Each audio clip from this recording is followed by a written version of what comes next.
What's up everybody, Bingo here, and it's been a long time since I've done a deck profile, but I've finally got set up since my move, and Yu-Gi-Oh was on the back burner but the format's getting very exciting. There's a lot going on, and honestly at this point it's just waiting for a new product and stuff, but I just kind of got back into the game. I've gone to locals probably a dozen times since I've been here since October or whatever. I took Sky Strikers to locals, and this is it was March 7th or whatever, and I went 5-0. I played against a couple Shadal invoked, Salamangreat and Paleo. I forget the exact matchups, but I went undefeated. I dropped 2 games out of 2 matches. They were extremely fun, but the deck performed exceptionally, and I just cannot wait for Duel Overload to give us the link to. I'll go into the deck profile here and explain like my card choices and everything. I'll go over main, extra, and side, bearing in mind it is a local side. So 3 Ray. If you don't see this card, you're kind of struggling. This card's the reason I want to play the deck. Like, this Ray is such a problem to deal with. Kagari, triple Kagari is just nuts. Like, I cannot believe they gave that back to us. Yeah, rest in peace, Engage, but Kagari is the best toolbox card in the game. Like, it's like the mid to late game, it's just insanity. Ray is amazing. And then I actually maxed out on triple copies of Rose, because if you don't see a Sky Striker Ace main monster, you lose the game. The hand effect is nice to special summon. Like, it got me out of a couple of tight situations, but honestly most of the time it's just a normal summon to get me into Shizuku or Hayate to send Ray more often than not, just to keep my engine online and ensure that I have stuff I can do. The recursion effect didn't really come up very much. Without Sieg, it doesn't really, like, it's just another name to get your engine online. That's pretty much it, and you have to see one. And I didn't really want to pop the field spell unless I had to. We are blinding second with this deck, so we're playing triple Ash Blossom. This card's it's phenomenal against just about everything right now. So my hand trap lineup from the week prior was a lot different. It was a lot of 2-ofs. Or not a week prior, a month prior. It was playing like Ogre. Those more spiral format heavy, but there was a lot of invoked. Apparently, I had no idea what was at the event before I started. So I definitely would recommend triple Ash, and then 3 DD Crow. This card did enough. It was good. It was never game breaking. There was a couple choke points and combos where, yeah, it might have not been optimal or whatever, but like, hitting invocation with this card was just great. Honestly, I played 3 invoked variants, and overall that was 90% of what I was using it for. Yeah, a couple of other weird situations came up. Like, I think I banished El Shadal Fusion off of a construct add back or something like that, but for the most part it just banished invocation, and it did enough. A card I really actually wish I played 3 of was 2 Ghost Bell and Haunted Mansion. This card ended turns every single time I dropped it. It overperformed. I was extremely happy with it, and I'm gonna continue to test it, because like, I know it's kind of anecdotal to say like this card's busted after like playing it live one time, but I very much enjoyed it, and I do want to see how it pairs up in a longer setting. Like, yeah, 5 rounds is a lot, but like a regional, I have a regional coming up in a few weeks, but it's totally a different format, so whatever. Then I have double evenly matched. This card's just good. I do hate giving up my battle phase to use this card, but you kind of need it, because like, you just don't have Engage. Like, that's it. You need something that can give you that power. So yeah, you might miss out on your initial Hayate dump, but this card does generate enough value. But I did side this out a few times because it just wasn't good enough in that matchup. And then on to a card that I'll probably cut, but it did do what I wanted it to. I did play one Diabolos. This card was okay. A lot of the time it was win more because I was only playing the one copy, and spoiler, I was playing one Foolish Burial. It did enough when I had access to it, and outside of that, it just like, I'll tell you what I would play instead, but it did help me Boral Sword for game once. It did help me just kind of stall out because not only did they have to deal with my Kagari and then my Ray into Kaina, they had to deal with this after I brought that back. So it was just kind of like a pain in the ass for my opponent, but it was something I really just wanted to try out. And honestly, I probably wouldn't play it again after Duel Overload. Onto the spells, we have triple Area 0 because you have to see Ray and you don't have Engage, so you need to generate pluses off of cards like this to just make sure you have that grind game. I did do double Shark Cannon. I don't think I'm wild enough to play 3.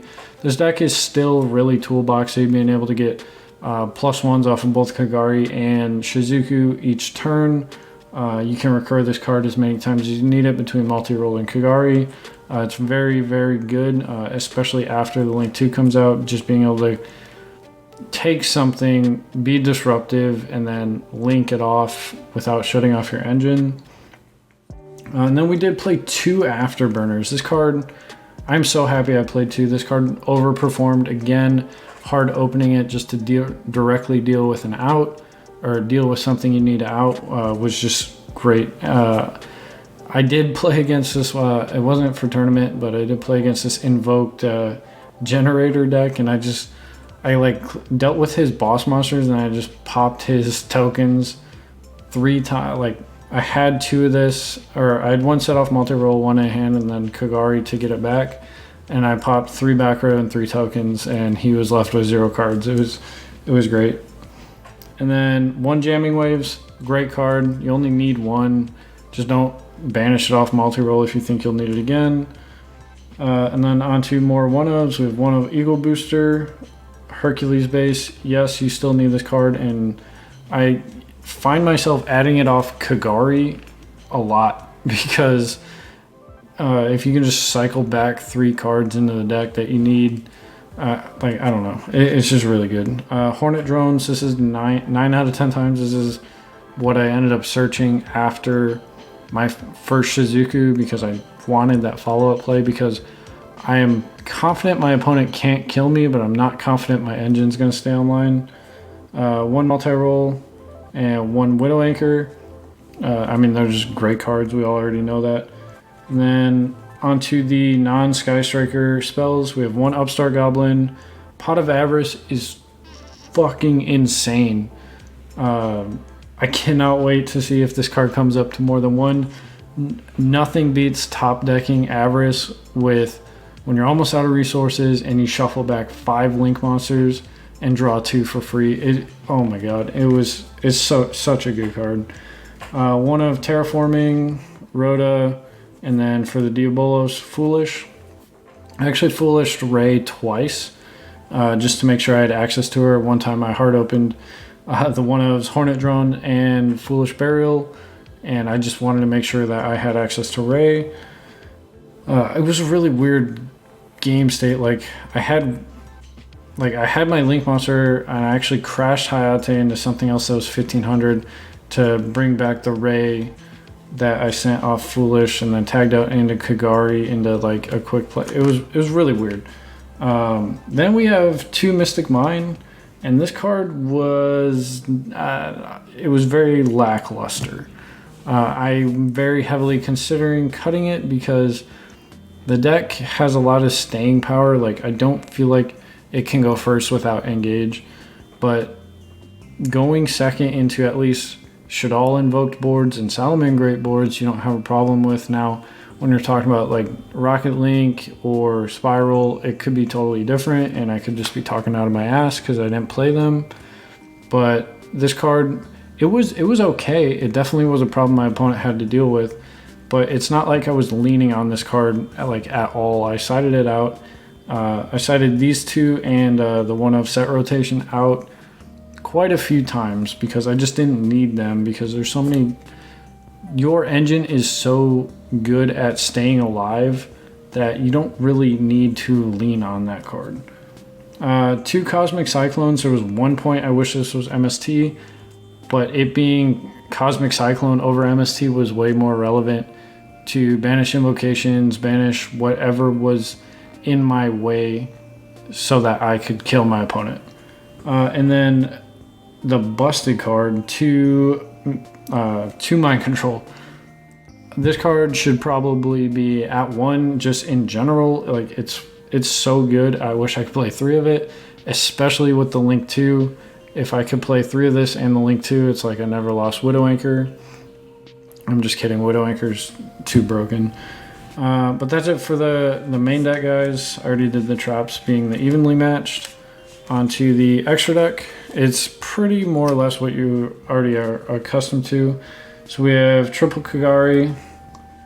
Oh, looks so good. I'm so happy to be able to say that again. Triple Shizuku. And where it gets kind of strange is double Hayate, because I don't know how to place cards on the board apparently. 2 Hayate. I didn't miss a third. I just had to be aware that I wasn't playing a third. You have to know how many you have access to, when you have to shuffle them back. And it was really good. I think if I wasn't playing 2 of this, 2 Kaina, if I wasn't playing 2 of this to be able to like tag into off of my Ray into Area Zero, stuff like that, maybe I would play 3 Hayate, but 2 Kaina without Engage came up way more than 3 Hayate, and I'm really glad I played 2. It just helps you stay alive.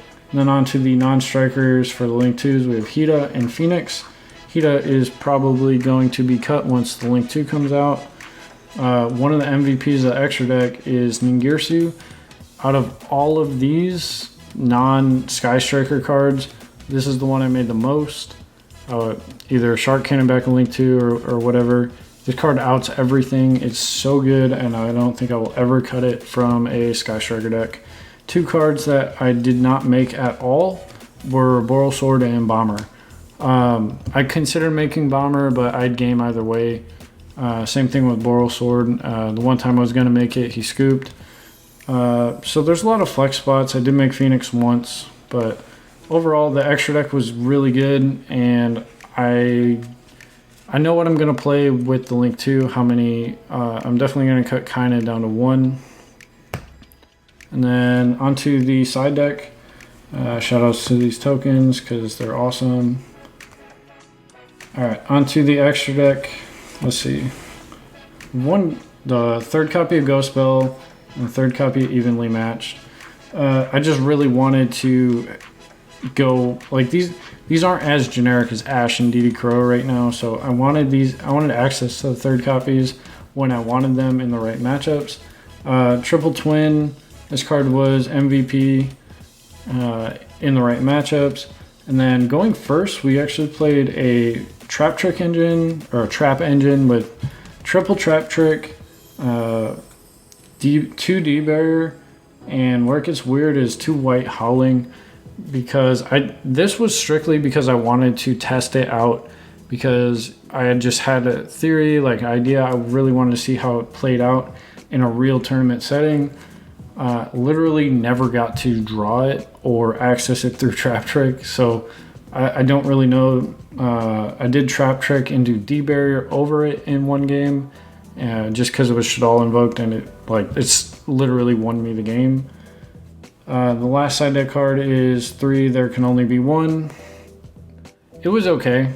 Yes, when I saw it once, it was good. We all know it's a good floodgate, but it didn't straight, they can still play. So guys, what I'll probably cut the D-Bolas for is 2 to 3 Foolish Burial Goods.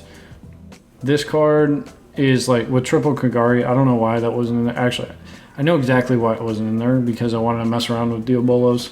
I don't know if I would play this with it, just to guarantee that draw, but and then side decks, I would 100% side deck Dark Ruler no more, because if I went up against anything that wasn't Shaddoll invoked, that was actually competent at building a board that I couldn't deal with, then I would regret not having that. Alright guys, if you have enjoyed the deck profile, please remember to give me a like. Check out my other videos, check out our podcast we talk about everything Yu-Gi-Oh related. We had a YCS champion on a week ago, and we go every Monday at 10 a.m. on YouTube, 8 a.m. on iTunes and Google Play. We talk about a ton of stuff. If you want to check it out, please feel free. The link's in the description. But if you want to see a different deck profile besides Sky Striker, because apparently that's all I know how to play lately, let me know. It does take me a lot longer to like build decks. I don't want to just throw something together. I want to get field testing. I want to play it before I post it up. But with that being said, I will see you guys in another video. Peace out.